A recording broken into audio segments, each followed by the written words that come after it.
క్షణం మీకు అలా కనపడ్డారా ఆయన? ఆ క్షణం అలా కనపడ్డం మీకేదో మంగళం తరువుకొచ్చేస్తోంది, గొప్ప శుభం జరగబోతోంది. ఎందుచేత ఆయన శివాంశ సంభూతుడు. ఎక్కడ హనుమ ఉంటే అక్కడ మంగళం జరుగుతుంది. ఆయన యోగి. యోగి దర్శనం, తపోశక్తి ఉన్నవారి దర్శనం తప్పకుండా క్షేమదాయకం అవుతుంది.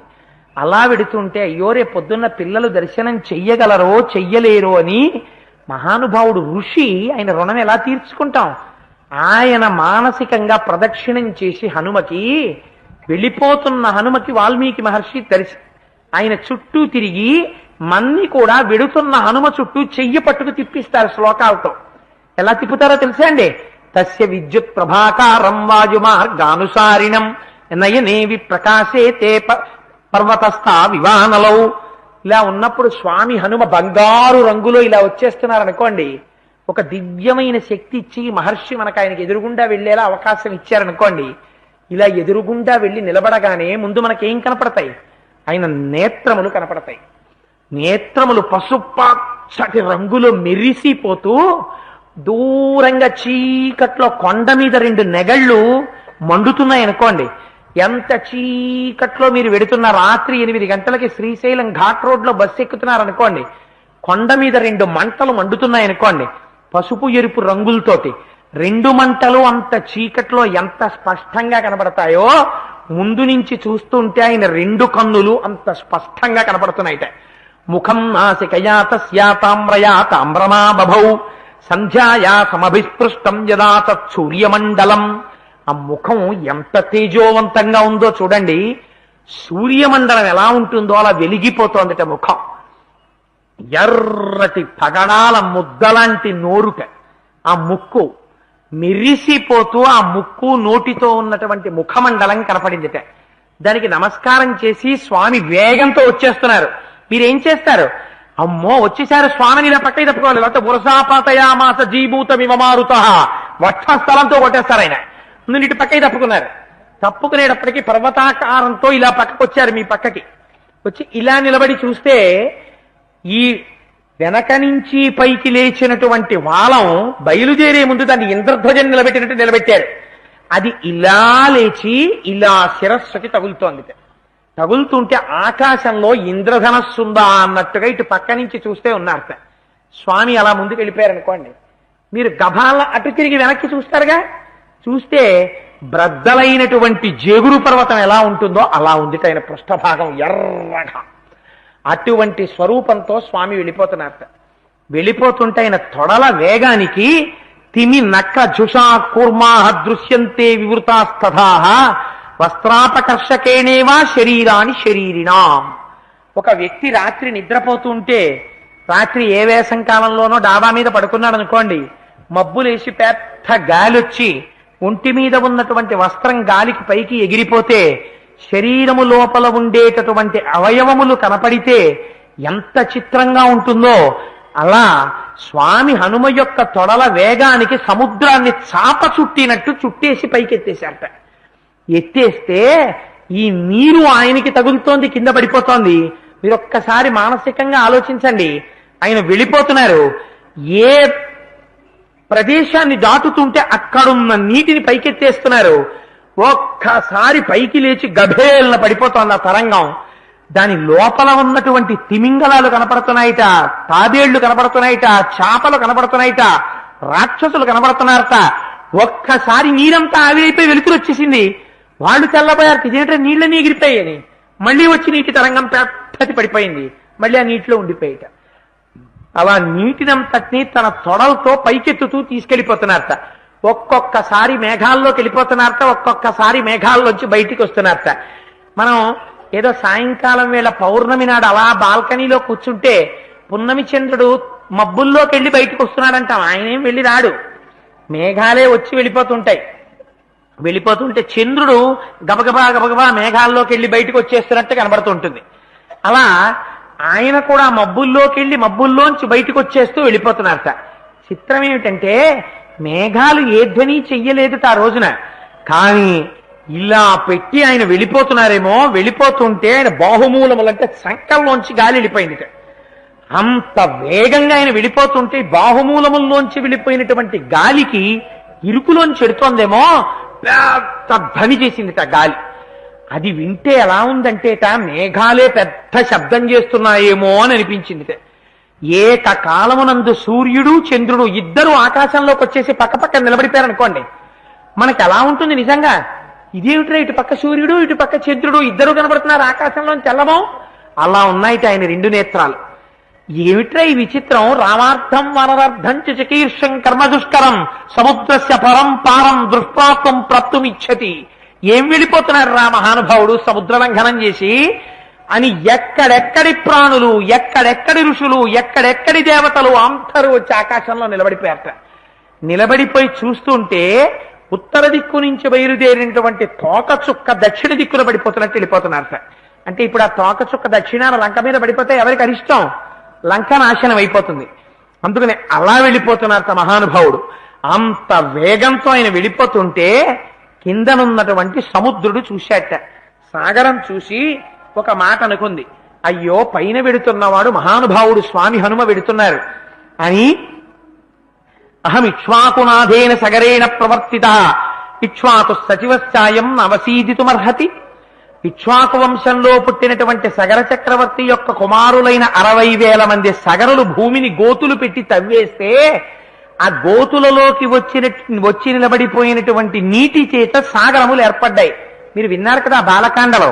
ఆ సగరలు భూమిని తవ్వేయడం, లోపలికి వెళ్ళడం, గుర్రాన్ని తీసుకురావడం, ఆ సగర చక్రవర్తి అశ్వమేధ యాగం చేయడం, ఆ తర్వాత వాళ్ళందరూ కపిల మహర్షి చేత దగ్ధమైపోవడం, ఆ బూడిదని మళ్ళీ ఉద్ధరించడానికి వాళ్ళందరికీ ఊర్ధ్వలోకాలు కల్పించడం కోసమని భగీరథుడు గంగావతరణం చేయించి గంగని తీసుకురావడం విన్నారు కదా. వాళ్ళు భూమికి పెట్టినటువంటి గోతులలో నిలబడిపోయినటువంటి నీటి చేత ఏర్పడినటువంటివి కాబట్టి వాటికి సాగరములని పేరొచ్చింది. సాగరములు ఏర్పడడానికి ఇక్ష్వాకు వంశంలో పుట్టిన సగర చక్రవర్తి కారణము కనుక అటువంటి ఇక్ష్వాకు వంశంలో పుట్టినటువంటి రామచంద్రమూర్తి యొక్క కార్యం మీద వెడుతున్నటువంటి హనుమ సముద్రం మించి వెడుతున్నారు కనుక ఆయనకి ఆతిథ్యం ఇవ్వడం మన ధర్మం. ఇవాళ మన ఇంటి మీద నుంచి ఆయన వెడుతున్నారు. అందుకని ఒక్కసారి ఆయనని ఆహ్వానించి ఆయనకి ఆతిథ్యం ఇవ్వాలి. ఇవ్వాలంటే ఆయన దిగాలి. ఎక్కడ దిగుతారు? సముద్రంలోకి. సముద్రంలోకి దిగమని పిలవకూడదు కదా, అది ఉప్పు నీరు. ఏమనిస్తారు? ఆతిథ్యం. అందుకనిట గబగబా సగరుడు తనలో ఉన్నటువంటి మైనాక పర్వతం వంక చూశాట.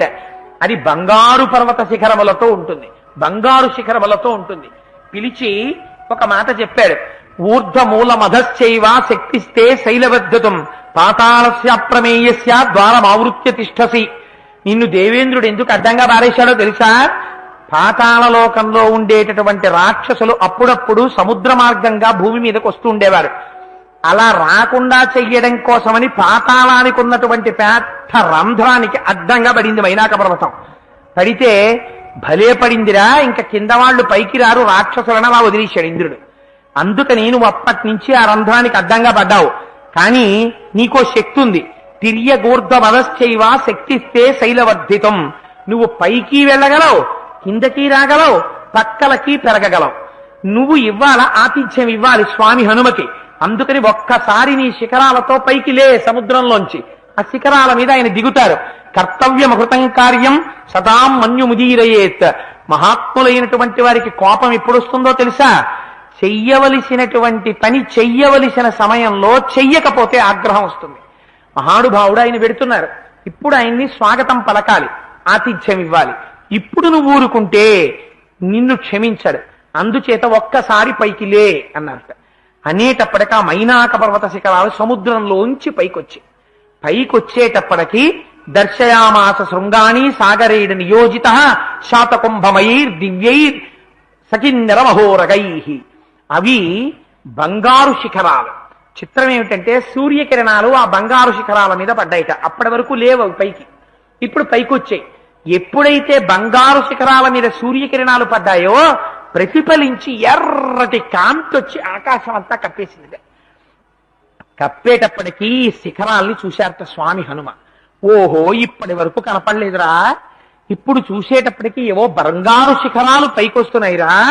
ఇది మధ్యే లవణతోయస్య విఘ్నోయమితి నిశ్చిత. ఖచ్చితంగా ఉప్పు సముద్రంలోంచి బంగారు శిఖరాలు పైకొచ్చాయంటే ఎవరో నా గమనాన్ని నిరోధించడానికి అడ్డొస్తున్నారనుకున్నారట. అనుకుని ఉరసాపాతయామాస జీమూత విమమారుత. ఒక్కసారి తన వక్షస్థలంతో కొట్టారట శిఖరాల్ని. కొడితే చూర్ణములై కింద పడిపోయి ఆ పర్వత శిఖరాలు. పడిపోతే మహానుభావుడు మైనాకుడు మనుష్య స్వరూపాన్ని పొందాడు. పొంది తన శిఖరం మీద తానే నిలబడి ఆయన్ని పిలిచాడు. అతిథిక్కిల పూజార్హ ప్రకృతోపి విజానత. అయ్యా, మామూలు వాణ్ణే అతిథిగా వస్తే విడిచిపెట్టాం, నువ్వో సామాన్యమైనటువంటి అతిథివా? నువ్వు మాకొక ప్రత్యేకమైనటువంటి ఉపకారం చేసినటువంటి విశిష్టమైనటువంటి అతిథివి. ఎందుచేత కృతేచ ప్రతికర్తవ్యం యశధర్మ సనాతన సోయం తత్ ప్రతికారార్థి తత్వ సమ్మానమర్హసి. మహానుభావ, ఉపకారం చేసిన వాడికి ప్రత్యుపకారం చెయ్యడం అనేటటువంటిది చెయ్యవలసినటువంటి పని. నీ వలన ఉపకారాన్ని ఇక్ష్వాకు వంశంలో ఉన్న వారి వల్ల సముద్రం ఉపకారం పొందింది. నీ తండ్రి కేసరి వల్ల మేము ఉపకారం పొందాం. ఎందుకని? కృతయుగంలో పర్వతాలకి రెక్కలుండేవి, ఎక్కడికి కావాలంటే అక్కడికి ఎగిరి వెళ్ళిపోయేవి. కానీ అలా వెళ్ళిపోతుంటే జనపదాలు, ఋషులు, ఆశ్రమాలు బెంగపెట్టుకున్నారు. మనం ఇలా కూర్చునున్నాం అనుకోండి, గంధమాదన పర్వతం ఎగిరొచ్చేస్తోంది అనుకోండి, ఏమనిపిస్తుంది? ఇక్కడెక్కడ సుందరకాండ చెప్తున్నట్ట ఎక్కడా అని అడ్రస్ అడిగింది అనుకోండి, మనం ఏమైపోవాలి? అది దీపోయింది అనుకోండి ఇక్కడికి వచ్చి వినడానికి. అందుకని అందరూ గగ్గోలు పెట్టారు. గగ్గోలు పెడితే దేవేంద్రుడు ఏం చేశాడంటే తన వజ్రాయుధంతో అన్ని పర్వతాలకి రెక్కలు తరిగేశాడు. తరిగేస్తుంటే ఈ పర్వతం కూడా వజ్రాయుధాన్ని ఎక్కువ పెట్టాడు కొట్టేస్తానని. అది బంగారు పర్వతమే, కానీ ఎగరలేకపోయింది. ఎందుకని? నా అంతవాణ్ణి నేనంటాడు. కష్టం వచ్చిన తర్వాత తెలుస్తుంది, లేవలేడు. అప్పుడు ఇంకోడొచ్చి ఉపకారం చెయ్యాలి. మిత్రుడు గనక వాయుదేవుడు ఆ పర్వతాన్ని ఎత్తి తీసుకెళ్లి సముద్రంలో బారేశాడు. చూశాడు ఇంద్రుడు, పోన్లేరా సముద్రంలో పడితే పడ్డాడు గాని రాక్షసులు బయటికి వచ్చే ద్వారానికి అడ్డంగా పడ్డాడు. రాక్షసులు అడ్డం రారు, బయటికి వద్దామంటే నేను రెక్కలు కొట్టేస్తానని రాడు, అలా పడి ఉంటాడు. చూడనట్టు వదిలేద్దామని వదిలేశాడు. అందుకని అందులో పడి ఉన్నాడు. అప్పటి నుంచి పైకి రాలా. ఉండడానికైతే ఉన్నాయి రెక్కలు, కానీ పైకి రాలేడు. ఎందుకు రాలేడు? ఇంద్రుడు తరిగేస్తాడని భయం. అందుకని అలా పడున్నాడు. అటువంటి వాడు ఇవాళ హనుమకి స్వాగతం చెప్పడానికి పైకి వచ్చారు. ఏమయ్యా స్వామి, ఆనాడు నీ తండ్రి వాయుదేవుడు మాకు సహాయం చేశాడు, చేసి నన్ను ఎత్తి తీసుకొచ్చి సముద్రంలో పడేశాడు. అందుకని నేను ఇప్పుడు ఉపకారం చెయ్యొద్దు. అందుకని నిపత్యమో శృంగేషు విశ్రమస్వ యథాసుఖం. ఒక్కసారి నా పర్వత శిఖరముల మీద కూర్చుని కాస్తంత తేనె తాగు, 4 పళ్ళు తిను, విశ్రాంతి తీసుకుని మళ్లీ బయలుదేరి హాయిగా వెళ్ళిపో అన్నాడు. అంటే హనుమ అన్నారు, ఒక్కసారి ఆ మైనాకుణ్ణి ఇలా చేత్తో ముట్టుకున్నారు. ప్రీతోస్మి కృతమాతిథ్యం అన్యురేషోపనీయతాం తరతే కార్యకాలో మే హస్యాప్యతివర్తతే ప్రతిజ్ఞాతమయా దత్తానస్థాతవ్య విహాంతరే. నాయన ప్రీతోస్మి, చాలా ప్రీతి పొందాను. నువ్వు నాకు ఆతిథ్యం ఇచ్చినట్టే, నేను పుచ్చుకున్నట్టే. ప్రీతోస్మి కృతమాతిథ్యం అన్యురేషోపనీయతాం. కోపం తెచ్చుకోకు. ఈయన దిగలేదు, నా దగ్గర పళ్ళు తినలేదు, నా దగ్గర తేనె తాగలేదు, ఓ గంట కూర్చోలేదు, అలా కోపం పెట్టుకోకు. ఎందుకని? త్వరతే కార్యకాలోమే, చెయ్యవలసినటువంటి పని చాలా ముఖ్యమైన పనుంది. అహస్యాప్యతివర్తతే, పగటిపూట అయిపోతోంది, సూర్యాస్తమయం అవ్వకుండా నేను వెళ్ళిపోవాలి. ప్రతిజ్ఞాతమయా దత్త నస్థాతవ్య విహాంతరే, నేను ప్రతిజ్ఞ చేసి బయలుదేరాను, మధ్యలో ఎక్కడ ఆగకూడదు. ఎప్పుడు చేశారు? యథారాఘవ నిర్ముక్త శరశ్వసన విక్రమ అని ప్రతిజ్ఞ చేశారు కదా. రామచంద్రమూర్తి యొక్క కోదండము నుంచి వినిర్ముక్తమైనటువంటి బాణం ఎలా పెడుతుందో అలా పెడతానని చెప్పారు. రామచంద్రమూర్తి విడిచిపెట్టినటువంటి బాణం లక్ష్యం మీద కెడుతుంది, కానీ మధ్యలో కాఫీ హోటల్లోకి వెళ్ళి కాఫీ తాగి వెళ్ళదుగా. మరి నేనెలా దిగుతాను మైనాక పర్వత శిఖరాల మీద? తేనె తాగడానికి, విశ్రాంతి తీసుకోవడానికి దిగడం కుదరదు. కానీ ఎంత అందంగా మాట్లాడతారో చూడండి. అందుకే హనుమ పాదాలు పట్టుకుంటే మాట్లాడడం వస్తుంది. 10 మంది సంతోషించేటట్టు మాట్లాడగలిగినటువంటి శక్తి వస్తుంది. ప్రీతోస్మి కృతమాతిథ్యం, తొందరగా పని మీద వెళ్ళిపోతున్నటువంటి వారికి ఎవరైనా ఎదురొచ్చి స్వాగతం చేస్తే దాన్ని పుచ్చుకోకుండా వెళ్ళిపోయేటటువంటి వాడు ఎంత మర్యాదగా మాట్లాడి వెళ్ళిపోతాడో అంత అందంగా మాట్లాడి బయలుదేరిపోతారు. బయలుదేరిపోయి స్వామి దాటిపోయారట. స్నేహానికి గుర్తేమిటి? ఒక్కసారి అలా చేత్తో స్పృశించి వెళ్ళిపోయారు. వెళ్ళిపోతే చూడవలసిన వాడు ఇంద్రుడు చూసేట పైనుంచి. బయటికి వచ్చింది మైనాక పర్వతం. ఓహో, ఇన్నాళ్ళకి రా నువ్వు పాతాళంలోంచి బయటికి వచ్చావు అన్నట్ట. మైనాకుడు కూడా చూశాడు ఇంద్రుణ్ణి. తరిగేశాడు నా రెక్కలు. ఉపకారం చేసిన వాడికి ప్రత్యుపకారం చేయకుండా ఎన్నాళ్ళు ఈ సముద్రంలో పడుండను. అంతకన్నా నా రెక్కలు తరిగేశాడు, కానీ నేను ఇవాళ హనుమకి ఆతిథ్యం ఇవ్వడానికి బయటికి వచ్చాను, చాలు నాకు అనుకున్నట్ట. ఇది చూసి ఇంద్రుడు అన్నట్ట, హిరణ్యనాభశైలేంద్ర పరితిష్టోస్మితే భృశం అభయంతే ప్రయచ్ఛామి తిష్ట సౌమ్య యథాసుఖం. నాయనా మైనాక ప్రీతి చెందాన్రా, ధైర్యంగా బయటికి వచ్చావురా, హనుమకి సాయం చేస్తానని. రామకార్యం మీద వెడుతున్న వాడికి సాయం చెయ్యడం కోసం, ఆతిథ్యం ఇవ్వడం కోసం బయటికి వచ్చావు కనుక నీకు అభయం ఇస్తున్నాను, వరదానం చేస్తున్నాను, నీ రెక్కలు కొయ్యను, అలా నిలబడతాయండి. మీరు ఇక్కడ రెండో విషయాన్ని గుర్తుపెట్టుకోవాలి. ఒకసారి రామకార్యం మీద బయలుదేరినటువంటి వాళ్ళకి మాట సాయం చేసినటువంటి సంపాతికి కాలిపోయిన రెక్కలు వచ్చాయి. రెక్కలు ఉన్నా భయపడి సముద్రంలో దాక్కున్నవాడు రామకార్యం మీద వెడుతున్న వాడికి ఆతిథ్యం ఇవ్వలేదు. ఇస్తానని పిలిచాడంటే లోపలికి రండి కాసేపు కూర్చోండి అన్నాడు. అన్నంత మాత్రం చేత ఉన్న రెక్కలు నిలబడ్డాయి. ఇంకా రామ కథే వింటే, రామాయణమే వింటే ఎంత బలం కలుగుతుందో, ఎంత శక్తి కలుగుతుందో, ఎంత అనుగ్రహం ప్రసరిస్తుందో ఊహించుకో అని వదిలిపెట్టారు మహర్షి.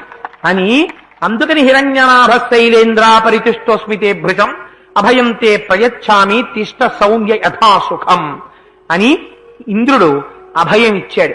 అయితే ఇక్కడే పెద్దలన్నారు, నువ్వు తెలుసుకోవలసినటువంటిది ఉపాసనలో ఒక రహస్యం ఉన్నది అన్నారు. ఏమిటా ఉపాసన రహస్యము అంటే, సాధకుడైనటువంటి వాడు సర్వకాలముల యందు జాగ్రత్త పడవలసినది దేనిని గూర్చి?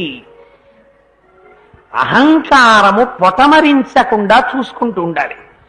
అహంకారం ఎందుకు పొటమరిస్తుంది అంటే, మీరు జాగ్రత్తగా జ్ఞాపకం పెట్టుకోండి. ఈ విషయం నేను చెప్పేటప్పుడు కోటేశ్వరారు తన గురించి చెప్పుకుంటున్నాడని మీరు అనుకోకండి, మనస్సులో అభావనతో వినకండి. సాధారణంగా మనం ఒక మాట అంటుంటాం, ఎప్పుడైనా మనం చాలా దీనమైన పరిస్థితిలో ఉంటే, అయ్యా మీ కాళ్ళు పట్టుకుంటానండి చేసి పెట్టండి అంటాం. భగవంతుణ్ణి నమ్మినటువంటి వాడి పాదములను ఎంతటి వారైనా సరే వంగి స్పృశించి నమస్కారం చేస్తారు. వారు పాదములకు 10 మంది 100 మంది 1000 మంది వంగి పాదాలకి నమస్కారం చేశారనుకోండి, వెంటనే యువతల వాళ్ళలో ఒక అహంకారం వస్తుంది. నా అంత వాణ్ణి నేను, వీడు ఏ రామాయణం చెప్తే నమస్కారం చేస్తున్నారో, ఏ వాల్మీకి మహర్షి యొక్క భిక్ష పెట్టిన శ్లోకాలు చెప్పుకుంటే నమస్కారం చేస్తున్నారో, ఏ రామచంద్రమూర్తి యొక్క సత్యధర్మాల గురించి చెప్తే నమస్కారం చేశారో, నీకు నువ్వుగా ప్యాంటు చొక్కా వేసుకొచ్చి అక్కడ నిలబడితే నిన్ను పలకరించేవాడు ఉండడు. జ్ఞాపకం పెట్టుకో. నువ్వు రామాయణాన్ని నమ్మావు కాబట్టి, రాముడి గురించి 4 మాటలు చెప్తున్నావు కాబట్టి నీ కాళ్ళకి నమస్కారం చేశారు. ఈ ఒక్క విషయాన్ని మరిచిపోయాడు అనుకోండి, వెంటనే వచ్చేది అహంకారం వచ్చేస్తుంది. రామకృష్ణ పరమహంస మాట చెప్తారు, మొట్టమొదట పడగొట్టేసేది ఏది? ఇదే పడగొట్టేస్తుంది. ఈ అహంకారంలోంచి ఎన్ని అక్కర్లేని మాటలు వచ్చేస్తాయో, ఇంకా అక్కడి నుంచి నేను, నాది, అమ్మో నా వాళ్ళు, నా సర్కిలు, వీళ్ళందరూ ఉండాలి, వీళ్ళు జారిపోకూడదు, ఎన్ని ఆలోచనలు వచ్చేస్తాయో. ఎందుకని? నువ్వు ఎవరి పాదాలు పట్టుకున్నావో అక్కడ చేతులు వదులైపోతున్నాయి. వదులైపోయి నీ భావనలన్నీ దీనివల్ల నీ చుట్టూ తిరిగినటువంటి వాళ్ళ మీదకి వెళ్ళిపోవడం మొదలు పెట్టేశాయి. మొదలు పెట్టేయడం వల్ల ఏమైపోతుంది? ఈ అహంకారం పెరిగిపోయి కూరుకుపోతావు దాంట్లో. ఇది మొట్టమొదట వచ్చేటటువంటి ప్రమాదము. అందుచేత అహంకారము పెరగడానికి కారణమైనటువంటి నమస్కారము, అహంకారము పెరగడానికి కారణమైనటువంటి నీ పట్ల పొగడ్త ఎప్పుడు నువ్వు విన్నా వెంటనే ఒక మాట నువ్వు లోపల అనుకుంటూ ఉండాలి, పైకనక్కర్లేదు. కోటేశ్వరారు ఎంత బాగా చెప్పారండి రామాయణం అన్నారు అనుకోండి ఎవరో, అంటే పైకి అలా మీరు అనకూడదండి, నేను వినకూడదండి అనక్కర్లేదు. లోపల ఒకటి అనుకో, మహానుభావ ఎంత అందంగా రచించావయ్యా, నేనేం చెప్పానయ్యా, 24,000 శ్లోకాల్లో నువ్వు ఆచమనం చేసి కూర్చుని రచిస్తే, నేను జెరాక్స్ కాపీ ఫోటోస్టాట్ బుక్ ఎట్టుకుని కళ్ళజోడెట్టుకుని 30 లైట్లు వేసుకుని ఒక్క శ్లోకాన్ని చదువుకుని పెద్దలు చెప్పిన వ్యాఖ్యానాలు తెచ్చుకుని 4 మాటలు చెప్తే నన్ను ఇంత పొగుడుతున్నారే, బియ్యం నీవయ్యా, కూరలు నీవయ్యా, పచ్చడి నీదయా, అందులో ఉన్నటువంటి చక్ర పొంగల్ నీదయా, పులిహార నీది, తెలిసి తెలియక వణుకుతున్న చేతుల్లో నలుగురికి విస్తట్లో పెట్టిన వాణ్ణి నేను, దానికి కృతజ్ఞత నాకు చెప్తే నేనా అర్హుణ్ణి తండ్రి? ఈ పదార్థాలన్నీ నీవి కదా, ఈ నమస్కారాలన్నీ స్వామి మూట కట్టి నీ పాదాల దగ్గర పెట్టేస్తున్నాను. నాతో మాత్రం నా ఊపిరున్న నాళ్ళు ఈ రామాయణం చెప్పించే అని ప్రతిజ్ఞ చేసుకోకపోతే నా అంత వాణ్ణి నేను అనుకుంటే వెంటనే కుంగిపోతాను. అందుచేత పడగొట్టేటటువంటిది బంగారు శిఖరములు, దృష్టికి ఆకర్షకములు, చెవితో వినడానికి బాగుండే మాటలు పడగొడతాయి. అందుచేత దానికి లొంగకుండా ప్రవర్తించడం నేర్చుకో. నిన్ను 1000 మంది పొగిడితే అమ్మయ్యా వాల్మీకి మహర్షి రామాయణం 1000 మంది పొగిడేటట్టు నన్ను స్వామి అనుగ్రహించి నా జీవితానికి ఒక ధన్యతనిచ్చారని అనుకో. పోతనగారంతటి వారు పలికిడిది భాగవతమట, పలికించు విభుండు రామభద్రుండట, నే పలికిన భవహరమగునట, పలికెద వేరొండుగాథ పలుకగనేలా అన్ననాడు ధన్యుడై నిలబడిపోయాడు. నేను రాశాను, నేను చెప్పాను అన్నవాళ్ళు కాలగర్భంలో కలిసిపోయారు. అందుచేత ఈ తడబాటు ఎట్టి పరిస్థితులలో ఈ వైక్లభ్యం రాకుండా చూసుకో. అందుకే రామకృష్ణ పరమహంస ఒక అందమైనటువంటి విషయాన్ని చెప్తుండేవారు. పూర్వం ఒక గురువుగారు ఏటికి అవతల ఒడ్డున కూర్చుని ఉండేవారు. పాపం ఏమీ తెలియనటువంటి ఆవిడ, పల్లెటూరు ఆవిడ, రోజు పాలు పట్టుకొస్తుండేది. ఏమమ్మా 6 అయిపోయిన తర్వాత పాలు పట్టుకొస్తున్నావు అన్నాడు ఆయన. ఆవిడంది, అయ్యా మొదటి పడవ బయలుదేరాలి కదా, ఏరు దాటి వస్తే కదా మీకు నేను పాలివ్వడం. ఆయన అన్నాడు, ఎంత పిచ్చిదనివే, రోజు నేను ప్రవచనం చేస్తుంటే కొన్ని వేల మంది వింటున్నారు. సంసారాన్ని దాటించగలిగినటువంటి పడవ ఈశ్వరుడి పాదాలు. అటువంటి పాదములు పరమేశ్వరుడి ఉండగా ఒక చెక్క పడవెక్కి ఏరు దాటుతున్నావా? నీ వెర్రి ఎప్పటికి బాగుపడతావే నువ్వు అన్నాడు. ఆ మాటలు ఆవిడ హృదయం మీద తగిలి మరునాడు తెల్లవారుజామున 4 గంటలకు ఆవిడ క్యారేజీ పట్టుకుని పాలు, మీ విశ్వాసము ప్రాతిపదిక ఆ గురువు గారి పేరు చెప్పుకుంటూ ఏటి మీద నడిచి వెళ్ళిపోయింది. పాలు పోసేసింది, తిరిగి వచ్చేసింది. ఇలా ఒక వారం రోజులు అయిపోయింది. తెల్లవారుజామున 4 గంటలకి నువ్వు ఎలా వస్తున్నావు పాలు పోయడానికి అన్నాడు. మీ పేరు చెప్తున్నానండి, అడుగు తీసి అడుగేస్తే మీ పేరు చెప్తున్నాను, ఫలానా గురువు గారు, ఫలానా గురువు గారు, ఫలానా గురువు గారని మీ పేరు చెప్తూ అడుగేస్తున్నాను. మీరు అన్నారు కదా ఈశ్వరుడి పాదాలు దాటిస్తాయని, దాటి వచ్చేస్తున్నానంది. ఆయన అనుకున్నాడు, ఏం ఆశ్చర్యం, నా పేరు చెప్తే ఏటి మీద నడిచి వస్తోంది. ఒక పాలు అమ్మే ఆవిడ, నేనెందుకు నడవలేను అనుకుని, అమ్మీ అటెళ్ళి నిలబడవే, ఇవాళ నేను నడుస్తానన్నాడు. అని కట్టుకున్న పంచె కొంచెం ఎత్తి పైకి పట్టుకుని నేను నేను అని అడిగేశాడు. తపేళ్ళ నీళ్ళల్లో పడ్డాడు. ఆవిడంది, అదేమిటి స్వామి, సంసారమునే దాటించగలిగిన నౌక ఈశ్వరుడి పాదాలని చెప్పిన మీరు మీ పంచె తరవకుండా చూడలేని వాడు ఈశ్వరుడు అనుకున్నారా, ఎత్తి పట్టుకున్నారు అంది. చెప్పిన వాడికి విశ్వాసం ఉన్నట్టు కాదు. ఇక్కడ విన్న వాళ్ళల్లో ఎంతమంది రామాయణాన్ని విశ్వసించి నమ్ముతున్న కన్నా నా పేరు యథార్థంగా ఈశ్వరుడు రాస్తే మీ అందరి పేర్ల ఆఖరణ నా పేరు ఉండొచ్చు. తీసి చూస్తే చిట్టాలు. చెప్పిన వాడికి విశ్వాసం ఉన్నట్ట అంటే లేక నేను చెప్తున్నానని కాదు, నాకు పరిపూర్ణమైన విశ్వాసం ఉంది రామాయణం మీద. కానీ నాకన్నా రామాయణాన్ని నమ్ముతున్న వాళ్ళు ఇక్కడ ఎందరో ఉండొచ్చు. లేకపోతే ఇవాళ శరీర వైక్లభ్యాల్ని మరిచిపోయి ఒంట్లో ఓపికున్న నేనొచ్చి వేదిక మీద కూర్చుని, మా దొరగారు కారులో తీసుకొస్తే ఎక్కి కూర్చుని వేదిక మీద రామాయణం చెప్పడం గొప్ప కాదు. 80 ఏళ్ళొచ్చి 90 ఏళ్ళొచ్చి అరగంట కన్నా ఒక చోట కూర్చోలేని వాళ్ళు కార్లలో తమ కుర్చీలు తాము పెట్టుకుని, మా రామచంద్ర ప్రభువు వాడికి తెలుసో తెలియదో, వాడు రాముడి గురించి చెప్తున్నాడు, వినని నా ఓపిక ఎందుకు, నా వయస్సు ఎందుకు అని కుర్చీలు తెచ్చుకు కూర్చుని వింటున్నటువంటి వృద్ధులున్నారే, వారు కాదా భక్తులు? వారిది భక్తి. ఇంటి దగ్గర ఎన్నో పనులుంటే విడిచిపెట్టుకుని రామాయణం వినాలని ఎన్ని పనులు పక్కన పెట్టుకుని, ఎంతమంది పిల్లలకి 9 అయ్యేటప్పటికి వచ్చి వడ్డించేస్తానండి, రామాయణానికి ఎడతానని చెప్పుకుని అనుమతి తీసుకుని ఎంత ప్రాధేయపడి ఎందరు తల్లులు ఇందులో వస్తున్నారో. వారికి లేదా విశ్వాసం? వారికి అన్నని గొప్పవాడినా? ఒక్కసారి అహంకారం పెరిగిందా పడగొట్టేస్తుంది. అందుకే సాధకుడు ఈ మాట నేను వేరొక పెద్దల మీద పెట్టి చెప్పకూడదు కనుక నా మీద పెట్టి చెప్పుకున్నాను తప్ప నేనంత గొప్పవాణ్ణని మాత్రం మీరు అనుకోకండి. ఇలాంటి విషయాలు వేరొకరి మీద పెట్టి చెప్పకూడదు, వారిని తక్కువ చేసినట్టు అవుతుంది. అందుకని నా మీద పెట్టి చెప్పుకున్నాను. అందుకని నిరంతర శోధన లోపల జరుగుతూ ఉండాలి. అందుకే గుండెలతో కొట్టారు ఆయన, పురసాపతయామాస జీమూత వివమారుత. అందుకని అలా లొంగకుండా ఈ వైభవాన్ని, తనకి వచ్చినటువంటి సన్మానాన్ని, తనకి వచ్చినటువంటి వైభవాన్ని మళ్ళీ తీసుకెళ్లి ఈశ్వరుడి పాదముల దగ్గర విడిచిపెట్టేసి మళ్ళీ పిల్లల్లో పిల్లవాడిగా, పెద్దల్లో పెద్దవాడిగా తాను కలిసిపోగలిగితే, ఇవాళ పంచ కట్టుకుని నువ్వు ఇక్కడ కూర్చుని రామాయణం చెప్పేటప్పుడు నువ్వు 10 మంది దగ్గర నమస్కారాలు స్వీకరించు. రేపు నువ్వు ప్యాంటు చొక్కా వేసుకుని ఆఫీస్కి వెడితే నీ ఆఫీసర్ కనపడగానే నువ్వు 2 చేతులతో నమస్కారం చేసి నమస్కారం సార్ అనగలగాలి.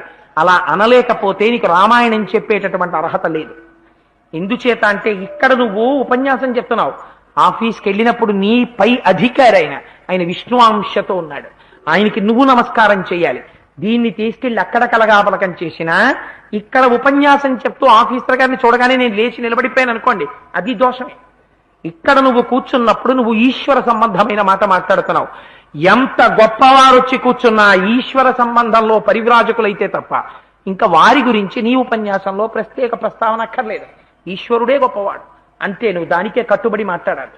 అంతగా లోపల విచేక్షణ చేసుకుంటూ వివేచన చేసుకుంటూ వెళ్ళగలిగితేనే సాధనలో నిలబడగలవు.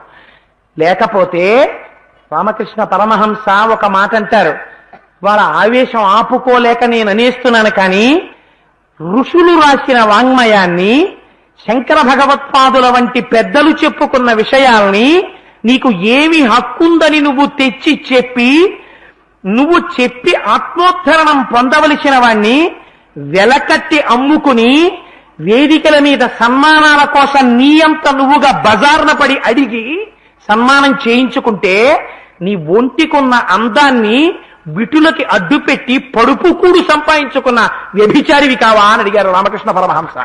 నీ తస్మాత్ జాగ్రత్త, ఆధ్యాత్మ విద్య నీ ఆత్మోద్ధరణము కొరకు మాత్రమే, అన్యమునకు కాదు. అందుచేత అంత జాగ్రత్తగా ఉండగలగడం మొట్టమొదటి మెట్టు దాటగలగడం. అందుకని దుష్కరం, ఇది దాటలేరయ్యా, దాటాడయ్యా మహానుభావుడు హనుమ. ఉపాసనలో ఉండే మొట్టమొదటి రహస్యాన్ని సుందరకాండ ఆవిష్కరించి ఇది దాటి ముందుకు వెళ్ళారు. వెళ్ళిన తరువాత చూశారు, అయం మాతాత్మజ శ్రీమాన్ ప్లవతే సాగరోపరి.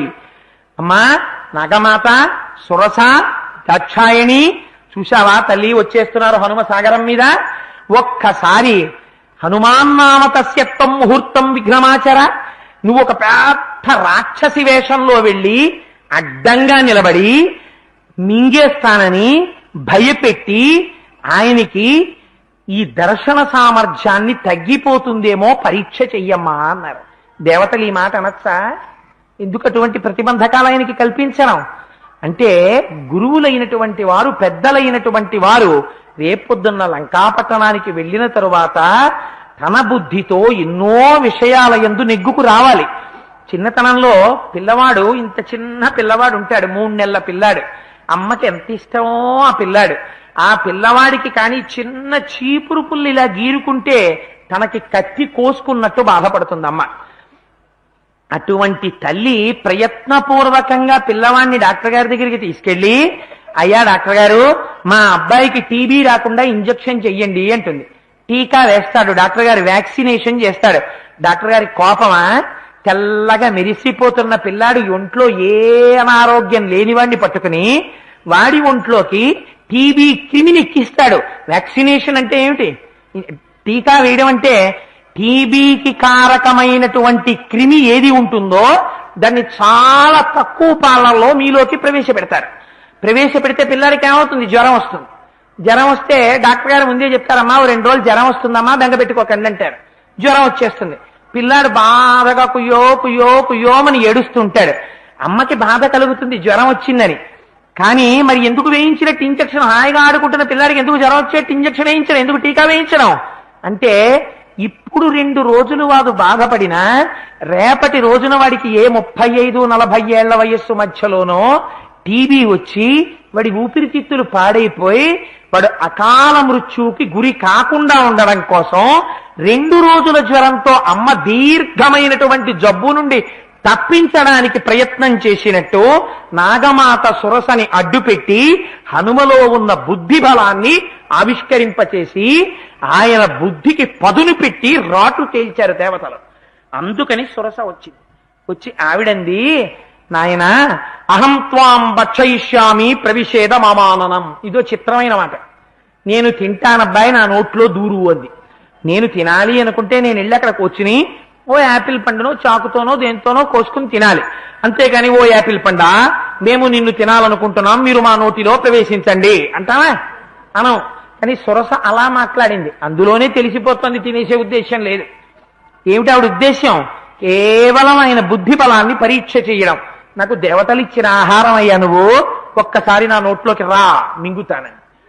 అంటే ఆయన అన్నారు, ప్రహృష్టవదన శ్రీమాన్ ఇదం వచనమబ్రవీత్ అన్నారు మహర్షి. ఇందాక మైనాకుడు కనబడితే సంతోషపడిపోవడం, అబ్బా బంగారు పర్వతం, బంగారు శిఖరాలు, నన్ను రమ్మన్నాడు కానీ నేను వద్దనిశాను అని ఓ ఫీల్ అయిపోయారు అనుకోండి, ఇంకేం పెడుతుంది ఆ సముద్రాన్ని దాకడం. అలా బాధపడకూడదు అని అక్కడికే వదిలిపెట్టేశారు, అంతే. ముందుకు వెళ్ళిపోయారు. ముందుకు వెళ్ళిపోయి ఆ వెళ్ళిపోయినటువంటి వారికి సురస కనపడింది. ఇప్పుడు నోట్లోకి రా, మింగుతానంటోంది రాక్షస రూపంతో. ఇప్పుడు బెంగ పట్టేసుకుని, అయ్యో అనవసరంగా మైనాక పర్వతాల మీద దిగిపోయినా గొడవ వదిలిపోయేది, అనవసరంగా వచ్చేసాను ఇప్పుడు అని ఆయన ఏం బాధపడలేదట. ప్రహృష్టవదన శ్రీమాన్, సంతోషంగా ఉన్నట్టు. ప్రతిబంధకం వచ్చినా ఉపాసనలో సంతోషమే, సన్మానం వచ్చినా అది నాకు జరుగుతోంది కాదు, ఈశ్వరార్పణం, సంతోషం. దాని గురించి పట్టింపు లేదు, ఇక్కడ ఏం బెంగెట్టేసుకునేం లేదు, దాని గురించి తాదాప్యం లేదు. మర్చిపోయాడు, అప్పుడే మర్చిపోయాడు దాని గురించి. ఆ స్థితిని పొందడం సురసని చూసి భయపడకపోవడం. ఆయన అన్నారు, అమ్మా తప్పకుండా వస్తానమ్మా, కానీ రామో దాశరథిర్నామా ప్రవిష్టో దండకాననం లక్ష్మణేన సహభ్రాత వైదేహ్యా చాపి భార్యయా అథవా మైథిలీం దృష్ట్వా రామంచ క్లిష్టకారిణం ఆగమిష్యామితే వక్రం సత్యం ప్రగతి శృణోమితే. అమ్మా దశరథుని మళ్ళీ రామకథ చెప్తారు. ఎప్పుడెప్పుడు ప్రమాదం వస్తే అప్పుడప్పుడు ఒక్కసారి రామకథ చెప్పేస్తుంటారు స్వామి హనుమ. ఆయనకి ఇది అలవాటు, మీరు చూడండి. అందుకే ఎప్పుడెప్పుడు ఇబ్బంది వస్తే, ఎప్పుడెప్పుడు ఏం మాట్లాడాలో అర్థం కాకపోతే అప్పుడప్పుడు ఒకసారి పూర్వం దశ మహారాజు గారు రాజుగారు ఉండేవారు, ఆయనకి 4 కొడుకులు, పెద్దవాడు రాముడు, ధర్మాత్ముడు, ఎక్కడెక్కడెంతసేపు చెప్పాలో చూసుకుని అలా కథ చెప్పేస్తుంటారు. మళ్ళీ రామకథ మొదలెట్టేశారు. రామోదాశరథిర్నామా ప్రవిష్టో దండకాననం లక్ష్మణేన సహభ్రాత వైదేహ్యా చాపి భార్యయా. ఆ రామచంద్రమూర్తి 14 సంవత్సరముల అరణ్యవాసం కోసమని అరణ్యంలోకి వచ్చారు. భార్య సీతమ్మని పరితలలో రావణాసురుడు ఎత్తుకుపోయాడు. అమ్మ ఆవిడ జాడ కనిపెట్టడం కోసం వెడుతున్నాను, తల్లి ఒకవేళ తప్పు మింగేస్తానంటే ఒక్కసారి సీతమ్మ తల్లి జాడ కనిపెట్టి వెనక్కి వెళ్లి రాముడికి చెప్పి వచ్చి నీ నోట్లో ప్రవేశిస్తాను, మింగేద్దువు గానివి, ఒక్కసారి మాత్రం వదిలిపెట్టమ్మా, నేను సత్యమే మాట్లాడుతున్నాను, మాట తప్పను అని ప్రమాణం చేశారు. ఆవిడంది, అబ్బాయి అలా కుదరదురా, నాకు బ్రహ్మగారి వరం, నువ్వు నా నోట్లో ప్రవేశించవలసిందే అంది. అయితే సరే అమ్మా, నేను నీ నోట్లో పట్టడానికి కావలసినంత నోరు తెరువు అన్నారు. అని పెద్ద నోరు చేశారు. మరి మింగడానికి కావలసినంత నోరు ఉండాలిగా. ఎంత పెరట్లో వంకాయ అయితే మాత్రం ఇంత వంకాయ పండితే అలా వండుకు తినలేంగా, పెరుగు పచ్చలో ఏదో చేసుకు తినాలి గాని. అందుకని అంత నోరు ఆవిడ తెరిచింది. ఈయన పెరిగారు, ఆవిడ పెరిగింది. ఈయనేం చేశారు? ససించప్యప్తనక్కాయం బభూవాంగుష్టమాత్రక, బొటన వేలు అన్నంలోనే తెలిసిపోయింది, ఇది లేకపోతే మిగిలినవి పనికిరావు. తత్వమసి ఇలా తిరగాలంటే దీంతో కలిస్తేనే పరబ్రహ్మం. అందుకని బొటన వేలంత వారైపోయారు. అయిపోయి ఒక్కసారి లోపలికి వెళ్ళారు, బయటికి వచ్చేశారు. వచ్చేసమ్మా ప్రవిష్టోస్మిహితే వక్త్రం దాక్షాయణి నమోస్తుతే గమిష్యే యత్ర వైదేహీ సత్యంచాసీతరస్తవ. నా నోట్లో ప్రవేశించమని అడిగావు కదా, లోపలికి వెళ్ళాను, బయటకు వచ్చేశాను, సరిపోయింది కదా మా మాట, ఇక బయలుదేరుతానన్నారు. ఓరి నాయన, ఎంత బుద్ధి బలం రానిది, నోట్లో ప్రవేశించమంటే అంత వాడివయ్యావు, మింగుదామని అంత నోరు చేశాను, గభాలన ఇంతైపోయి లోపలికి వెళ్ళి బయటికి వచ్చేశావురా. అర్ధసిద్ధ్యై హరిశ్రేష్టాగచ్చ సౌమ్య యథాసుఖం సమాన ఈశ్వ వైదేహీం రాఘవేణ మహాత్మన. రాఘవుడితో సీతమ్మని కలిపినటువంటి వారు హనుమ అన్న ప్రఖ్యాతిని నీవు పొందెదవుగాక అని ఆశీర్వచనం చేసింది. ఒక్క నమస్కారం చేశారు, బయలుదేరిపోయారు. ఇందులో బుద్ధి బలాన్ని నిరూపించారు. అయితే ఇది మనకి ఒక గమ్మత్తైనటువంటి సందేశాన్ని ఇస్తుంది. చెప్పాను కదా, సుందరకాండ అంటే ఉపాసన కాండ. ఆనాడు హనుమ వెళ్ళిపోయారు, ఈనాడు మీరు తెలుసుకోవలసిందేమిటి, నేను తెలుసుకోవలసిందేమిటి అందులో అంటే ఒక తేలిక ఉదాహరణతో మీకు నేను ఈ విషయాన్ని ఆవిష్కరించే ప్రయత్నం చేస్తాను. అన్నం తినాలి, రాత్రి ఇంటికి వెళ్ళిపోయిన తర్వాత ఏం చేస్తారు? గబగబా వెళ్ళి ఏదో ఓ డబ్బా బియ్యానికి 2 డబ్బాల నీళ్ళు ఏదో కొలత ఉంటుంది కదా, ఆ బియ్యం కడిగేసుకుని గిన్నెలో పోసేసి 2 గిన్నెలు నీళ్లు పోసేసుకుని దాన్ని తీసుకెళ్లి జాగ్రత్తగా కుక్కర్లో గిన్నె నీళ్లు పోసుకుని అందులో దింపేసి గ్యాస్కెట్ మూతకి పెట్టేసి దాని మీద పెట్టి జాగ్రత్తగా తిప్పి 2 హ్యాండిల్స్ చోటుకు వచ్చాయో లేదో చూసుకుని, లిడ్ కూర్చుందో లేదో 2 దెబ్బలు కొట్టి చూసుకుని ఆ టైట్ గా ఉందన్న తర్వాత దాని మీద వెయిట్ పెట్టి అమ్మయ్య 1/2 గంటలో కుక్కర్ కూసేస్తుంది, అన్నం తినేద్దామని వెళ్ళి కూర్చున్నారు. 1/2 గంట అయింది, 20 నిమిషాలు అయింది, 30 నిమిషాలు అయింది, కుక్కర్ కుయ్యదు. ఏట్రా దిక్కుమాలిన కుక్కర్ కుయ్యట్లేదని దగ్గరికి వచ్చి చూశారు, స్టవ్ వెలిగించలేదు. అందుకని ఇప్పుడు ఏం చెయ్యాలి? అరేరే అసలైంది మర్చిపోయాను రా అని మళ్ళీ స్టవ్ నాబు తిప్పి లైటర్తో ఓ దెబ్బ కొట్టాలి. కొడితే టక్కన మంట అంటుకుంటుంది. ఇప్పుడు ఏమవుతుంది? ఓ 1/2 గంట అయింది, కూడనదో కోతేస్తుంది. అమ్మయ్య కంచాలు ఎట్టేయండిరా, తొందరగా ఆకలేసేస్తోంది, కుక్కర్ ఫ్యాన్ కింద ఎట్టేయండి, తొందరగా చల్లారిపోతుంది, మూత తీసేద్దాం అంటే. అందుకని ఆ కుక్కర్ మూత తీసేస్తారు. మీరు ఇక్కడ ఒక్క విషయం జ్ఞాపకం పెట్టుకోండి, గిన్నెలో నీళ్లు పొయ్యడం మీకు తెలుసు, గిన్నె పెట్టడం మీకు తెలుసు, బియ్యం పొయ్యడం మీకు తెలుసు. ప్రతి బియ్యపు గింజ మెతుకవడం మీరు చూశారా? మీరు చూసి మూత తీశారా? స్టవ్ ఆర్పారా? మీరు చూడలేదు. మీరు నీరు పోసినది అప్రధానం, స్టవ్ వెలిగించినప్పుడు. మీరు గిన్నె పెట్టింది అప్రధానం, వెయిట్ అప్రధానం, కుక్కర్ అప్రధానం. అన్నిటికన్నా బియ్యాన్ని అన్నంగా మార్చగలిగినది ఏది? వీటన్నిటినీ వాడుకుని ఎవరు మార్చాలి? అగ్ని మార్చాలి. ఆ మార్చేటప్పుడు అగ్ని మీకు చెప్తుందా, అయ్యా 3వ అంతరంలో ఉన్నటువంటి 30 యోగించ బియ్యపు గింజ మెతుకైనది, తర్వాత పరబ్రహ్మస్వరూపమైన అన్నము సిద్ధమో అనో కోతేస్తుంది. అప్పుడు వెళ్ళి పైనే అన్నం గాని కింద అన్నం ఉందో లేదో అని అనుమానాలు పడిపోతారా? మీరు ఏం పడిపోరు. ఇది అన్నపు గిన్నె, అంతా అన్నమే అంటారు. అలాగే మీరు ఏ కర్మ చేసినా బాగా జ్ఞాపకం పెట్టుకోండి, ఏ కర్మ చేసినా ఏ భక్తితో ఉన్నా అది చిట్ట చివరికి జ్ఞానము వైపుకి పర్యవసించి తీరాలి. జ్ఞానము వైపుకి వెళ్లకుండా కేవల ఛాందసత్వమునకు కట్టుబడిపోతే, భక్తి పేరుతో కేవల భక్తికే కట్టుబడిపోయి ఉండిపోతే దాని వలన అంతిమ ప్రయోజనము సిద్ధించదు. జ్ఞానాత్ కేవల కైవల్యం. అగ్ని చేత అన్నముడికినట్టు ఈ భక్తి ఈ కర్మ జ్ఞానము వైపుకి వెళ్ళాలి. ఆ జ్ఞానము వైపుకి వెడితే బ్రహ్మం ఇక్కడే ఉన్నది అని తెలుసుకున్నవాడు బ్రహ్మం అవుతున్నాడు తప్ప, జ్ఞానము వైపుకి నడవకుండా కేవల భక్తితో ఉండిపోయినా మళ్ళీ జ్ఞానం పొందడానికి ఉత్తరోత్తర జన్మలలోకి వెళ్ళవలసిందే. అటువైపుకి వెళ్ళనంత కాలం మీరు ఎంత చెయ్యండి, అది ఏ దగ్గర మొదలు పెట్టారో అక్కడే ఉంటుంది.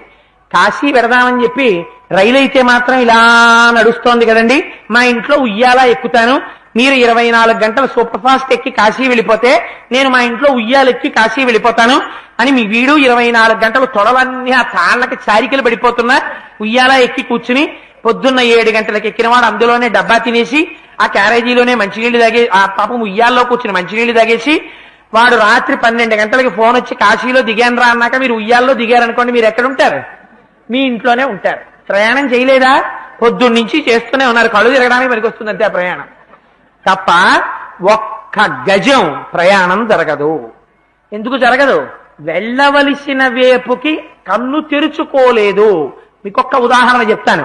పూర్వం గురువు గారు 10 మంది శిష్యులు బయలుదేరారు నది ఆడడానికి. గురువుగారు అవతల ఒడ్డుకి వెడతా ఉన్నారు. అందులో కాస్త తెలివైన వాడిని పిలిచి, ఒరే జాగ్రత్త సుమా, మిగిలిన 9 మందిని జాగ్రత్తగా చూసుకో, 10 మంది మళ్ళీ తిరిగి రావాలి, ఒక్కడు తక్కువ వచ్చినా నాకు చాలా బాధగా ఉంటుంది, నిన్ను నమ్మి పంపిస్తున్నానన్నారు. గురువు గారు నా మీద ఇంత బాధ్యత పెట్టారని వాడు పొంగిపోయాడు. పాపం నది దాటేశారు, అవతల ఒడ్డుకి వెళ్ళిపోయారు. ఏమిటి వాడికి అనుమానం, గబుక్కుని ప్రవాహం వచ్చి కొట్టుకుపోతుంది ఒక నది. ఒరే మీ అందరూ నించోండి అన్నాడు. నించున్నారు. నించున్న తర్వాత లెక్క పెట్టాడు, 1 2 3 4 5 6 7 8 9. అమ్మ బాబాయ్ చచ్చిపోయాను రా, వాడు వెళ్ళిపోయాడు అక్కడ కొన్నాడు. రెండో వాడు అన్నాడు, బెంగ పెట్టుకోకరా, అందరం ఉండే ఉంటాం, మీరు నించోండి అని వీళ్ళు లెక్కెట్టాడు. మళ్ళీ 1 2 3 4 5 6 7 8 9. అవును రోజు ఓడిపోయాడు అన్నాడు. ఎవరు లెక్కెట్టినా 9 వస్తున్నాయి. ఆ 9 రావడంలో వీడు తల బొప్పి కట్టేటట్టు చెట్లకేసి కొట్టేసుకున్నాడు. తలకాయ కొట్టేసుకున్న తర్వాత అట్టించి ఎవరో పెద్ద ఆయన వెళ్ళిపోతున్నాడు. ఏం బాబా అలా కొట్టుకేడి చేస్తున్నారే అన్నాడు. అంటే 10 మందిని బయలుదేరామండి నది దాడదామని, ఒకడు కొట్టుకుపోయాడండి, ఎవడో తెలియట్లేదు అన్నారు. ఉన్నారు కదా మీరు 10 మందిని అన్నారు. ఎక్కడ ఉన్నామండి, మాకంత లెక్కలు రానట్టు చెప్తారు, వేదాంగాలు జరిగిన గురువు గారి దగ్గర. ఏది లెక్కచ్చండి, 1 2 3 4 5 6 7 8 9 10 కదా. అది ఎలా వచ్చింది ఆన్సర్ మీకు? నేను లెక్కెడతాను చూడండి. ఇప్పుడు నించోండి రా, 1 2 3 4 5 6 7 8 9 కదా అన్నాడు. మరి నిన్ను లెక్కెట్టుకోమే అన్నాడు ఆయన. ఓహో ఇక్కడ మర్చిపోయానండి అన్నాడు. బొప్పి అలా గుర్తుండిపోయింది. అసలు జీవుడు జీవుడు జీవుడని నువ్వు జీవస్థాయిలో ఉండిపోయి ఎంత పరిశ్రమ చేస్తే నీ జీవస్థాయి పోతుంది. నీ స్థాయి జ్ఞానం వైపుకి నడవాలి. నడిచి భక్తితో పాటు కర్మతో పాటు ఉపనిషత్ భాగం అందుకొచ్చింది. జ్ఞానకాండ వైపుకి అడుగులు వేస్తే భక్తి కర్మ జ్ఞానం వైపుకి వెడితే ఆ జ్ఞానము చేత కైవల్యం వస్తుంది. అందుచేత ఏది చేసినా నేను చేశాను అనకో. నమః నమః నా చేత కాదు, ఉన్నదొక్కటే పదార్థం ఉంది, అదే చేస్తోంది, అదే చేసేస్తోందని ధారపోయడం మొదలెట్టావు. ఆ భక్తి చివరికి జ్ఞానం వైపుకి వెళ్ళిపోతుంది. ఆ జ్ఞానం ఎలా కలుగుతుంది ఎవ్వరికీ తెలియదు. అగ్నిహోత్రం కుక్కర్లో బియ్యాన్ని ఎప్పుడు అన్నంగా మార్చిందో చూసిన వాడు ఎవడైనా ఉన్నాడా? అందరూ వండిన వాళ్ళే. ఏమండి నేను చూశాను బియ్యం అన్నంగా మారడం అన్నవాడు ఉన్నాడా? లేడు. అన్నం అయ్యాక తెలుస్తుంది అన్నం అయిందని. నువ్వు జ్ఞాని అయ్యాక తెలుస్తుంది నీకు జ్ఞాని అయ్యావని. ఎలా తెలుస్తుంది? లోపలున్న పదార్థంతో తాదాత్మ్యత చెంది సాక్షిగా ఉంటావు. అలా అయిన తరువాత నువ్వు జ్ఞానివని డబ్బా కట్టుకు తిరగవు. నీకు తెలుస్తుంది, నువ్వు సంతోషంగా ఉంటావంతే. అందుకని జ్ఞానము వైపుకి తిరగాలి. ఆ తిరగడమే సురస. రసం అంటే ఆనందము, ఆనందమే ఆత్మ. అందుకే ఆత్మదర్శనమే ఆనందము. ఆనంద నిలయుడు వెంకటేశ్వరుడు. సురస అంటే ఆత్మానందమును అనుభవించుట, ఇక్కడే అనుభూతిని పొందుట, అద్వైత దర్శనము చేయుట. దానికి నువ్వు చెయ్యవలసినటువంటి రెండవ మెట్టు చేసినటువంటి పనిలో కర్మ భక్తి జ్ఞానము వైపుకి తిరిగేటట్టు చూసుకోవడం. ప్రయత్నపూర్వకంగా ఎవరు చేస్తున్నారు, చేయిస్తున్న వాడెవడు, ఇది తెలుసుకుంటూ ఉండాలి.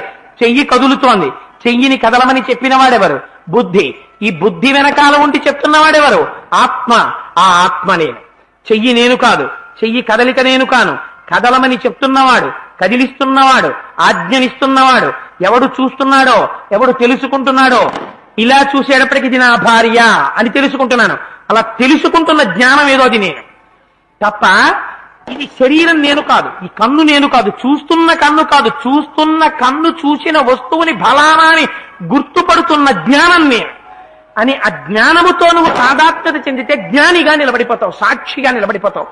లేక క్రతువుగా నువ్వు నిలబడిపోయిన నాళ్ళు ప్రయోజనము తక్కువగా ఉంటుంది. ఇది సురస. ఇది దాటి ముందుకు వెళ్ళిపోయారు. వెళ్ళిపోతే ఆయన పైనుంచి వెళ్ళిపోతుంటే కింద నుంచి చూసింది ఆవిడ. ప్రమాణంతు తం దృష్ట్వా సింహికా నామ రాక్షసి మనసా చింతయామాస ప్రవృద్ధ కామరూపిణి.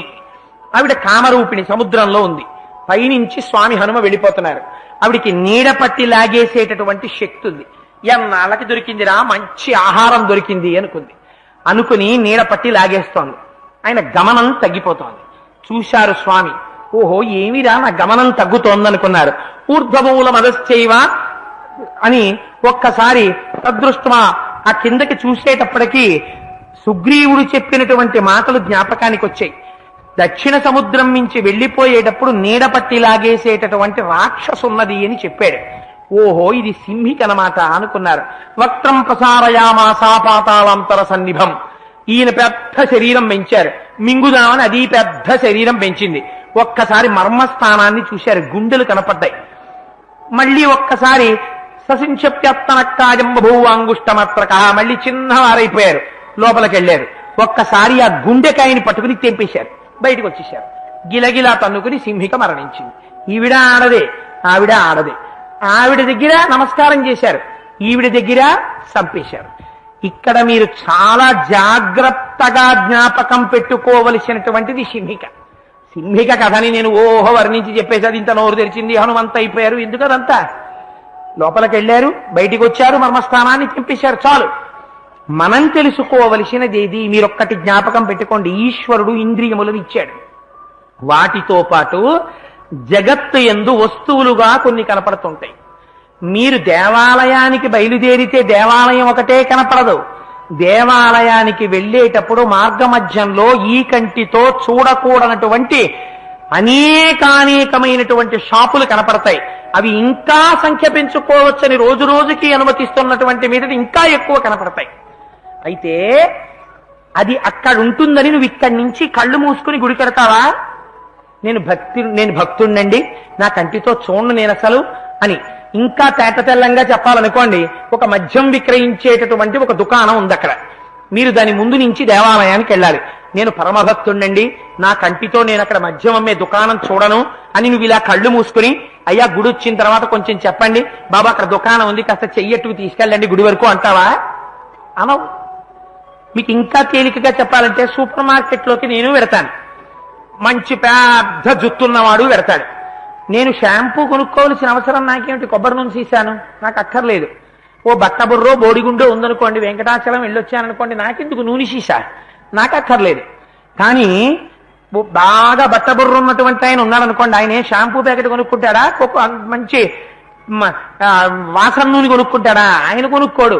ఎవరికి కావాలి? అది బాగా జుత్తున్నవాడు కొనుక్కుంటాడు. దాన్ని ప్రపంచంలో అనేక వస్తువులున్నా నీకు పనికొచ్చే వస్తువులను నీ మనస్సు చేత గుర్తిరిగి పెద్దల దగ్గర తెలుసుకుని ఆ వస్తువులను మాత్రమే ముట్టుకుని వాటినే నీలో పెట్టుకోవడం నేర్చుకో. అవే నీ ఇంట్లో ఉండాలి, అవే నీలో ఉండాలి. ప్రపంచంలో అనేక ఉంటాయి, వ్యామోహము వస్తువునందు లేదు. జ్ఞాపకం పెట్టుకోండి.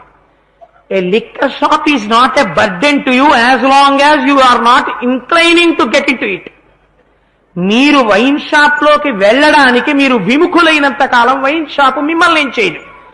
వైన్ షాప్ లోకి వెళ్ళాలనేటటువంటి తాపత్రయం మీకు కనపడిన నాడు 50 కిలోమీటర్ల అవతల వైన్ షాప్ ఉన్నా మీరు దానికి వశులే. అంటే వాడకొక వైన్ షాపుని నేను సపోర్ట్ చేస్తున్నానని కాదు నా ఉద్దేశ్యం. తెలిసి తెలియని వాళ్ళకది ప్రమాదమే. కానీ ప్రపంచమునందు నిన్నుద్ధరించేటటువంటి వస్తువులను మాత్రమే లోపలికి వెళ్ళాలి. ఏ లోపలికి? ఈ లోపలికి. ఇక్కడ జ్ఞాపకం ఉండవలసింది నీ పూజా మందిరం, నువ్వు దర్శనం చేసే దేవాలయం, రామాయణ శ్లోకాలు, నీ భార్య, నీ బిడ్డలు, నీ ప్రపంచం, భక్తులు, నీ స్నేహితులు, చాలు. అదే టీవీ.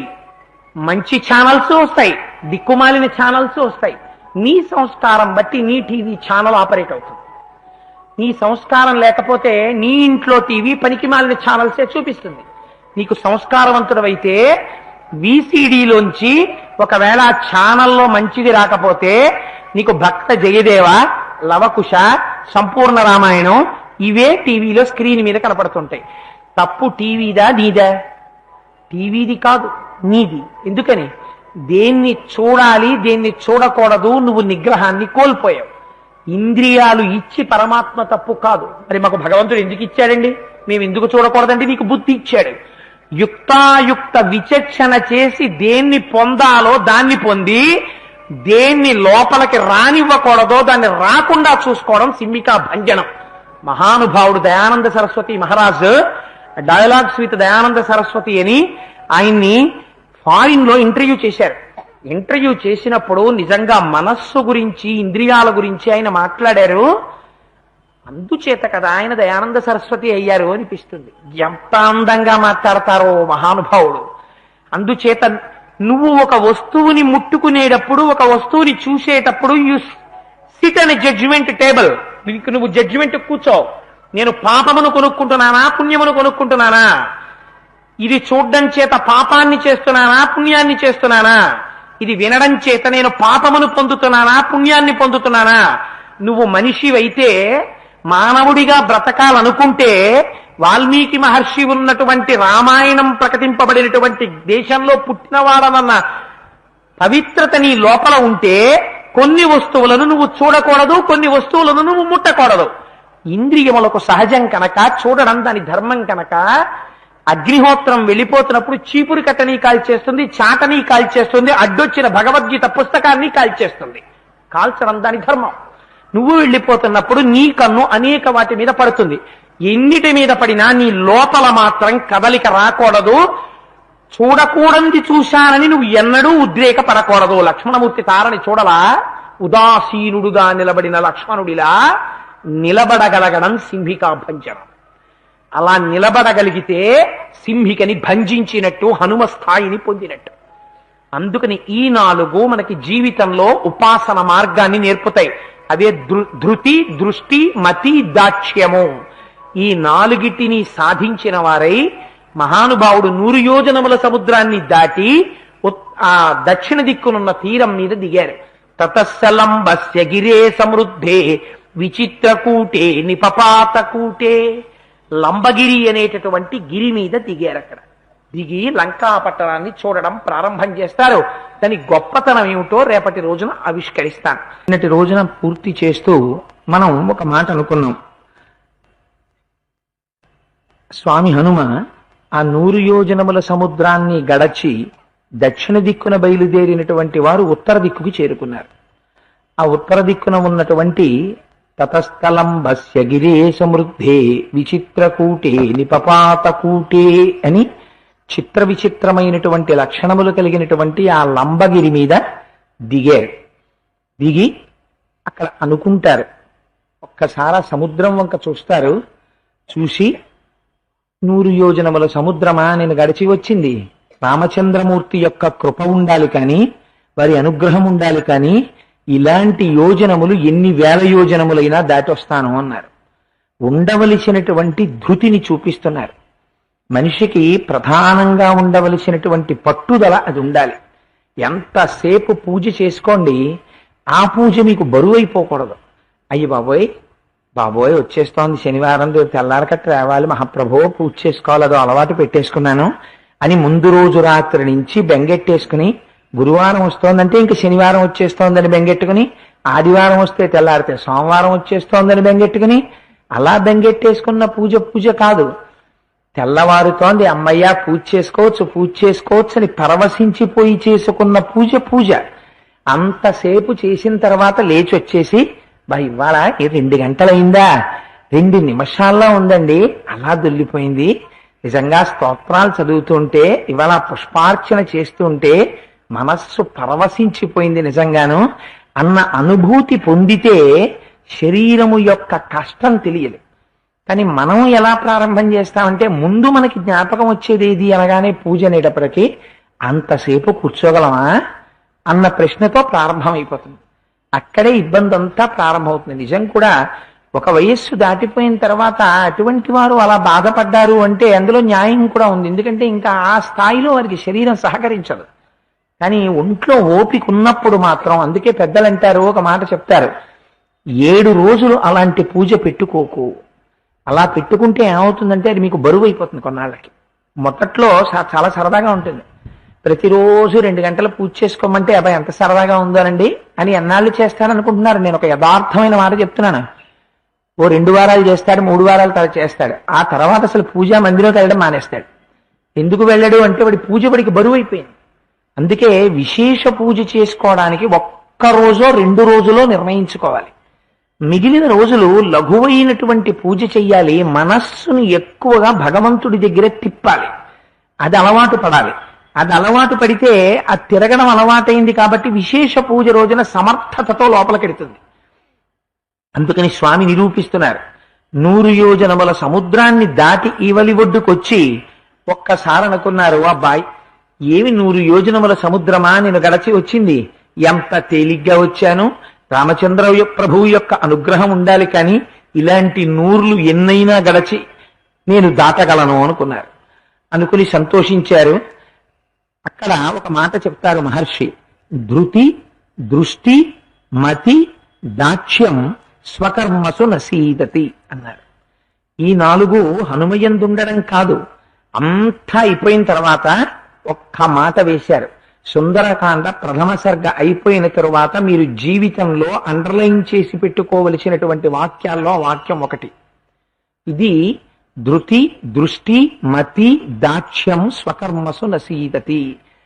ఎవరు తమ పనులలో ఈ 4ంటిని కలుపుకుంటున్నారో వారికి జీవితములో ఓటమి అన్నది లేదు.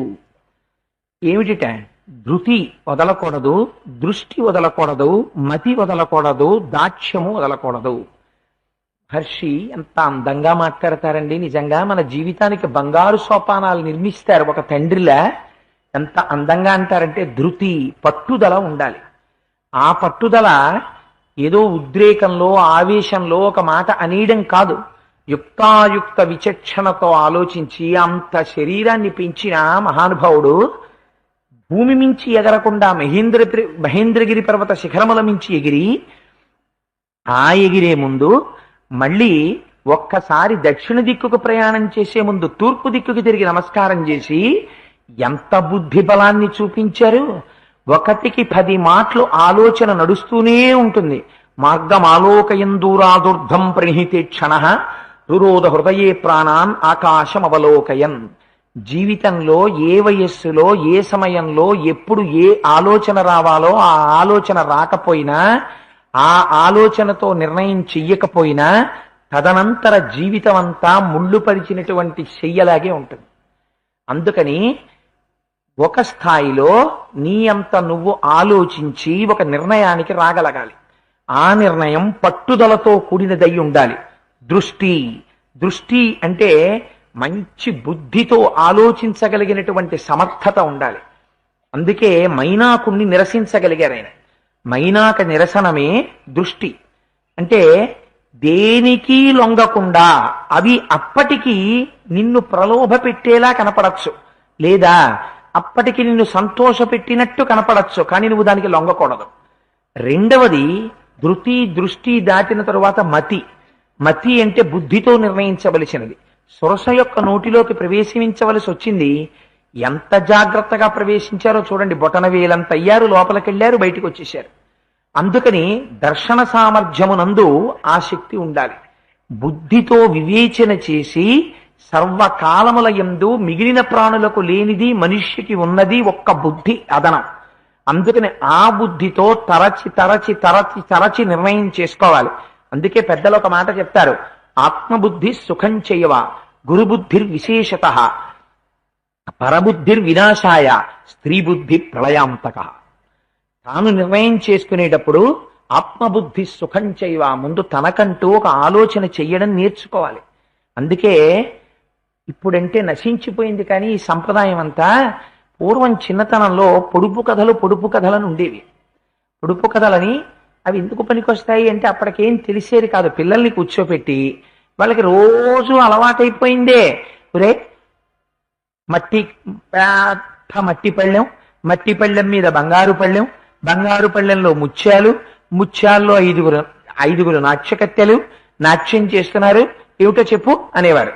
అంటే వాడు చాలాసేపు ఆలోచించి మట్టి పళ్ళెం మీద బంగారు పళ్ళెమా, బంగారు పళ్ళెంలో ముత్యాల్లో 5 నాట్యం చేస్తున్నారా, ఎవరు తాతగారండి అనేవాడు. వాడు కాసేపు ఆలోచించరా, నువ్వు మట్టి మీద భూమి మీద కంచం పెట్టుకోవట్లా, కంచంలో అన్నం పెట్టుకోవట్లా, అన్నంలో 5 వేళ్ళు ఇలా కలుపుకోవట్లా, అందుకని 5 నాట్యకత్తెలు నాట్యం చెయ్యట్లా అంటే, అమ్మ తాతగారండి భలే అడిగారండి అనేవాడు. వాడు ఇంకోటి అడగండి అనేవాడు. ఓటమితో కృంగిపోవడం ఉండేది కాదు, ఇంకోటి అడగండి అనేవాడు. అది ధారణ చేసేవాడు, తన స్నేహితుడికి చెప్పేవాడు. ఇదే తెలివితేటల్ని పెంచుకుంటూ వెళ్ళేది జీవితంలో. అందుకని ఆ దృష్టి మతి దాక్ష్యము ఇది అన్నిటికన్నా గొప్పది. ఇంద్రియములు ఉన్నా మనస్సు ఉన్నా దేని పట్ల తాను మగ్నము కాకూడదో జీవితంలో తెలుసుకుని దానికి దూరంగా ఉండగలగాలి. ఆ దూరంగా ఉండడంలో జీవితం మొత్తం మీద ఒక్కసారి వైక్లభ్యం జరిగిందనుకోండి, ఆ తరువాత జీవితం అంతా కన్నీళ్ళే. పొరపాటు చిన్నదైతే దిద్దుకోవచ్చు, పెద్ద పొరపాటు జరిగిపోయింది అనుకోండి ఇబ్బంది పడిపోవలసింది. అందుకే మన వాళ్ళు ఎప్పుడూ ఒక మాట చెప్పేవారు, అడుసు తొక్క నేల కాలు కడుగ నేల. జాగ్రత్తగా ఆలోచించి చెయ్యి, ఏ పని చేసినా ఆలోచించి చెయ్యి. మన వాళ్ళేం వెర్రేళ్ళు కారు. నా కూతురు పెళ్ళైతే మా అన్నయ్య పేరేయడం ఎందుకు శుభలేఖ మీద అంటే, ఈ సంప్రదాయంలో ఏదైనా సరే పెద్దలని సంప్రదించకుండా, పెద్దలతో ఆలోచించకుండా చెయ్యడం ఈ జాతికి తెలియదు. అవి పొంగి చల్లారిన పాలు, నీవి పొంగుతున్న పాలు. పొంగుతున్న పాలకి తెలియదు, పొంగిపోతే గిన్నె దాటి స్టవ్లో పడిపోతావని. పొంగి చల్లారిన పాలకి తెలుసు దాటకూడదని. అందుకని పొంగి చల్లారిన పాలను ఆశ్రయిస్తారు. అందుకే మన పరిపాలనా వ్యవస్థ కూడా పెద్దల సభ అని ఒక రాజ్యసభ ఉంటుంది. అందుచేత అంత అందంగా నడపడం మన వాళ్ళకి మాత్రమే అందింది ఆ సంప్రదాయం. అందుచేత దృష్టి మతి దాక్ష్యము ఈ 4 జీవితంలో ఎవరికి అలవాటు పడతాయో, ఇప్పుడు చెప్పండి, నిజంగా ఈ ధృతి, దృష్టి, మతి, దాక్ష్యము అన్న 4 విషయాల్ని తీసుకుని సుందరకాండని ఆధారంగా పెట్టుకుని మీరు మంచి మంచి ఉపమానాలతో మీ పిల్లల్ని కూర్చోపెట్టుకుని ఆ 4 జీవితంలో ఎలా తీసుకొస్తాయో, ఆ 4 జీవితాన్ని ఎలా పడగొడతాయో. మనకంత సమయం లేదు కాబట్టి నేను ఇవాళ 4 గురించి ఆ కోణంలో మాట్లాడటం లేదు. కానీ నిజంగా కోణంలో మీరు పిల్లల్ని కూర్చోబెట్టుకు మాట్లాడుతున్నారు అనుకోండి, 3 నెలలు మాట్లాడినా సబ్జెక్ట్ పూర్తవదు. అన్ని ఉపమానాలు అందులోకి వచ్చేస్తుంటాయి. వస్తున్న కొద్దీ పిల్లవాడు రాటు తేలిపోతాడు. తనని తాను జీవితాన్ని ఎలా గడుపుకోవాలో, ఎలా రాటు తేలాలో, ఎలా 10 మందికి ఉపయోగపడాలో వాడికి తెలుస్తుంది. అందుచేతే రామాయణం అన్ని వయస్సుల వారిని, అన్ని రకాల వాళ్ళని ఉద్ధరించడానికి వచ్చినటువంటి అమృత భాండం. అందుకని మహర్షి అంటారు,